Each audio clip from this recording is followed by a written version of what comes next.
Today's video is a challenge to the Catholics to prove me wrong that Peter wasn't the first pope. We are basically talking about almost 2000 years AD. That's when the First Vatican Council formalized this claim of the Pope being the successor of Peter. For the first 400 years, there was no single person who was called Pope.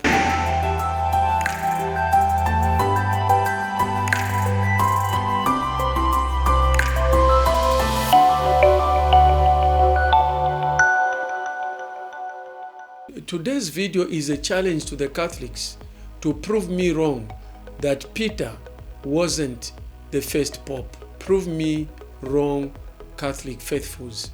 A couple of weeks ago, I did a video entitled, "Is the Roman Catholic really the first Christian denomination?" I received more comments than any other video that I've done. In fact, that video actually went viral on my channel, and I've been able to produce more videos out of that because of the many issues that were raised. Now, one of the viewers alleged, surprisingly to me, that before Constantine, there were 30 popes. Now, I'm going to show you today that Peter wasn't the first pope. He was never a pope and will never be a pope. It is actually appalling and shocking, to say the least, to just look at the kind of evidence and justifications and explanations that most of the Catholic faithfuls who responded to my video made. I'm going to give you 10 reasons to prove that Peter wasn't the first pope. The only thing that I urge you Catholic faithfuls is not to begin to respond to this video without first watching the whole video. Please go through the whole video. Once you've gone through the whole video, take time to consult your sources and then respond to me. So let me give you the 10 reasons why Peter wasn't the first pope. Now, one of the scriptures that has been used as a basis for claiming that Peter was the first pope and that Jesus gave him the keys to the kingdom is Matthew 16 verse 18, in which Jesus said, "You are Peter, and on this rock I'll build my church." This scripture is the bedrock of the Catholic Church, to the point that if it was removed, the Catholic doctrine and beliefs will actually fall straight on its face, like Dagon, the god of the Philistines. Now, this is what the Catholics know. That's what they've been taught from the time they are children up to the time when they die. I also was a Catholic, and that's what I believed and that's what I was taught. But a mere looking at the Bible without even studying theology, you just read through the Bible, you begin to question whether that belief actually holds any water. But it's a bedrock of the Catholic belief system. Now, making that statement, even remotely, does not really prove that Peter was the first pope. Of course, we know that Peter was the leader of the church, and Jesus talked to him and was one of the leaders. He was not the only leader. There were many other leaders. And in fact, Peter did not have infallible authority that he could not go wrong on matter of doctrine or morality, because he went wrong a couple of times. Paul had to rebuke him for double standards. So you cannot draw the infallibility of the Pope to Peter's authority that Jesus gave him. The development of this verse to prove that the Pope is the successor of Peter was actually done in retrospect, as we shall see. It was something that has been done posthumously, and some of the people that are called popes did not even know that they were popes.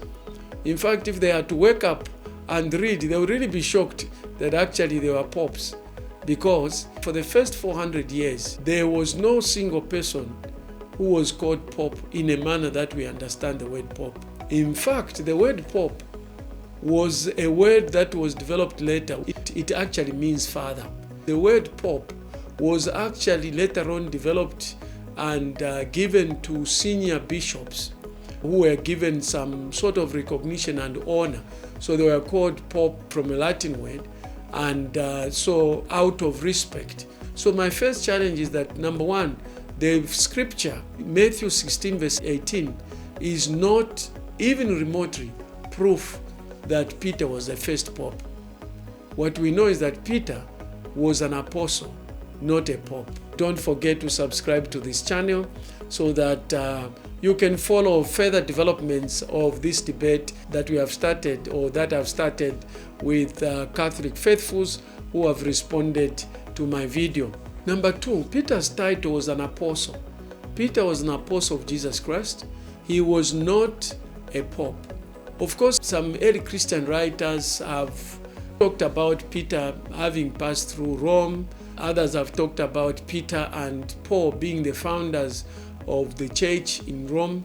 But Peter was not a bishop of Rome. Neither was Paul. The apostles were not called bishops because the word bishop was an evolution that came after churches were established. If you've watched my video about the 2 popes that divided Christianity forever, I show in that video that when the church started, it had a very simple structure consisting of a group of elders who ran church affairs. And then you had a group of deacons, deaconesses, who were doing practical ministry. And after some time, it was decided, because of the conflicts that were going on in the church, to elevate one person to be called pastor, overseer, shepherd, and that was never allocated to any of the apostles. Of course, we know that Tertullian in his writing, he incorrectly mentions Peter as the Bishop of Rome. Of course, we know that Tertullian was born more than 100 years after Peter had died. So we wouldn't be surprised if he made such a mistake. Although Peter is the foundation figure in the early church, the formal titles, Pope or Bishop of Rome, were not applied to him during his lifetime. Peter's role was significant but did not involve the formalized office of the Pope as understood later on. Thirdly, early Christian leadership was decentralized, with decisions made by councils and network of leaders rather than a single authority figure. This collegial structure reflects the early church's emphasis on collective decision-making rather than centralized control. Just from the start, you see that the leaders of the church was not like we have today, where you have a single person. It was a group of men that were called elders or bishop or overseer or pastor or shepherd, because all these words mean the same. These men ran the church collectively. There was no person who was more senior than the others. And even when it comes to the apostles, you also realize that when they made decisions, they made them collectively. They did not go to Peter and say, Peter, can you tell us what we need to do? You remember that in Acts 15, the Council of Jerusalem, when Paul and Barnabas brought the issue of circumcision, they came together and debated and argued and concluded collectively that the Gentiles did not need to be circumcised. And of course, they explained the only things that they could do. It was collective decision making. It was not centralized kind of system. The fourth reason for my argument is that the early Christian writers like Irenaeus and Eusebius, they never mentioned Peter as a bishop of Rome. Irenaeus, in his work Against Heresies, book 3, chapter 3, and Eusebius, in his writing, The History of the Church, they list the names of bishops of Rome who came after Peter and Paul, but do not attribute the title Pope to these figures. Tertullian is among the few early Christian writers who refer to Peter as Bishop of Rome, but this designation is disputed since it was not widely adopted by early Christian writers by that time. And I too dispute that terminology, because Irenaeus and Eusebius, who documented church history, or particularly if we look at Irenaeus, he lists the names of bishops of Rome, and none of them mention Peter as a bishop of Rome. Neither do they mention any of these bishops of Rome as pope. My fifth argument is about the term pope. Initially, the term pope, Latin papa, Greek papas, was used more generally for bishops. It was not until later that pope became specifically associated with the Bishop of Rome. The term's exclusive association with the Bishop of Rome developed through church politics and theological evolution. It was not because Peter was appointed as the rock upon which Jesus was going to build a church. That debate was done in retrospect hundreds of years after that. The first person to actually begin to assert himself as being more superior than other bishops was Damasus, who was Bishop of Rome between 366 to 384 AD. Now, he was instrumental in insisting the authority of the Roman See. His claims to universal jurisdiction were part of an ongoing development of the concept of papal primacy, which was not yet established during his time. Damasus was the first one to begin to assert himself as more senior to other bishops of the other major cities. So he began to assert himself to be more superior than the other 4 bishops of the major cities of the Roman Empire at that time. Of course, Rome was the original capital of the Roman Empire. And it was because of this political position that the city of Rome held that the Bishop of Rome also began to assert himself as more senior to all other bishops. The 7th reason why Peter is called the first pope is a doctrine that also developed way later, which is the doctrine of Apostolic Succession. The doctrine of Apostolic Succession, which holds that the Pope succeeded Peter, was articulated in varying forms over time. Dr. Rex D. Butler, in his article, The History of the Roman Papacy, 2011, argues that the Roman Church has been working backwards to claim succession to Peter's promises, thus validating the Papa's authority. This reflects a theological development that adapted the concept of succession to reinforce the papal office. What Dr. Butler is saying here is that the early bishops of Rome did not know anything about them being successors of Peter. They had no idea, because at that time, all bishops were on the same level. And as I mentioned, it took time before one of the bishops actually began to claim that he was more senior to the others, and that is Damasus. That's how the whole thing started, and that's how the seed of the papacy was sown.